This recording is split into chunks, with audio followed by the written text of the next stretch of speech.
There is a silent hunter in our midst, which turns people's bodies into cages and traps them in a persistent cycle of health issues. This killer is named obesity, an affliction which has been on the rise in America for quite some time.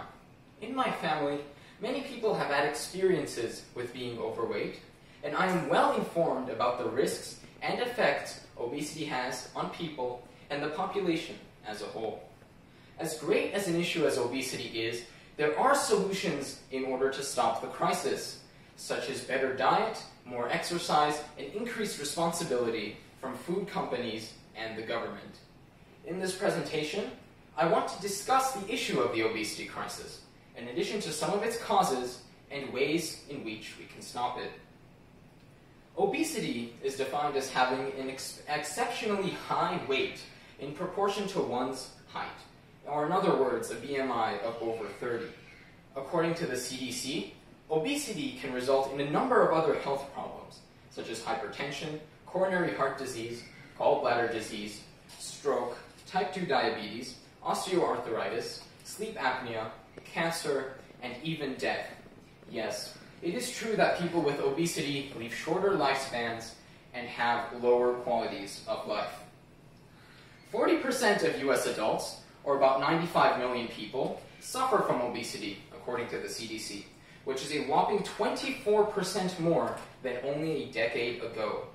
Obesity seems to affect Hispanics, blacks, lower educated, and middle-class populations more than others, although it can affect everyone. As you can see from this graph, the rate of obesity in America has risen to the top of most countries.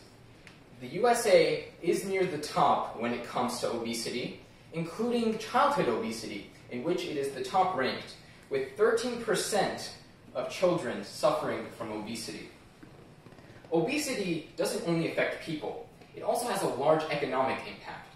Medical costs alone result in $150 billion lost every year, not to mention the economic impact of lost productivity.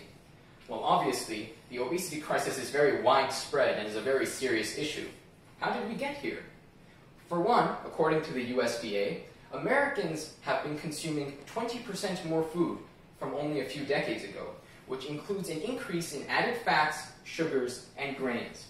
Over time, this increased number of chemicals, fats, sugars, cholesterol, etc. in the American diet, in addition to the higher number of calories, has been a large factor contributing to the obesity crisis. In addition, there is the sedentary lifestyle which many Americans are now leading. Long are the days of grueling manual labor in fields and factories, and we have been facing a larger percentage of Americans sitting down working in offices.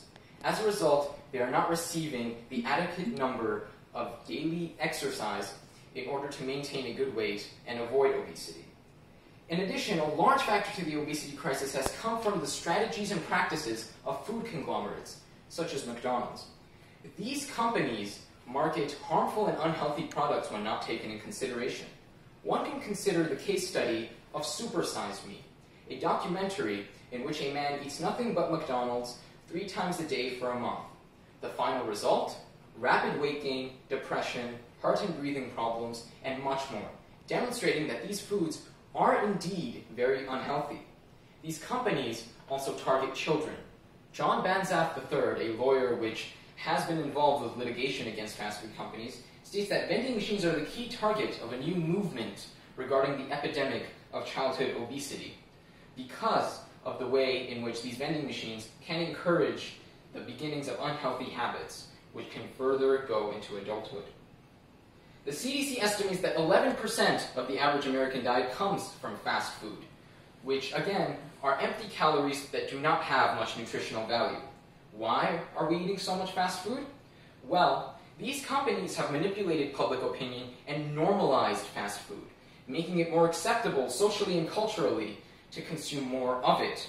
In one study, it has been found that these companies engage in lean washing, a practice in which the importance of diet has been underemphasized as a cause of obesity in favor of exercise. Now, it is true that exercise is a factor in the obesity crisis, but diet is more so. And what these companies are doing is basically manipulating public opinion to shift the blame away from them. Now, there are many causes to the obesity crisis, but there are also ways to reverse it and aid the obesity crisis. One way we can do so is to change our diet, consuming less fats, sugars, cholesterol, sodium, and increasing our intake of nutrients such as fiber, vitamins, and minerals. We can also get more exercise every day. Now, one cannot simply abandon their job, but we can work more towards incorporating activity into our routines.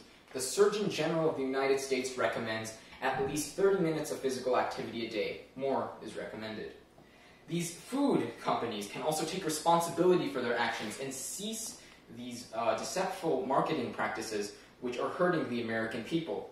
They can also implement and promote more healthier options and can also work to increase nutritional education. A more controversial method that can be taken is more initiative from the government in taxing and regulating these industries. This has occurred in Europe before, which has led to lower obesity rates, as you can see here. Now, in this presentation, I discussed the obesity crisis, some of its many causes, and some of the solutions which can be taken to improve the condition of obesity in America. Some of these solutions include a better diet, more exercise, and increased responsibility on the parts of governments and food conglomerates. Together, it is possible that we can stop and reverse the obesity crisis and its effects in America. By being informed of the major public health risks that it is and the effects that it can have, we can all make sure to stop the spread of obesity and lead longer, more enriching lives. Thank you.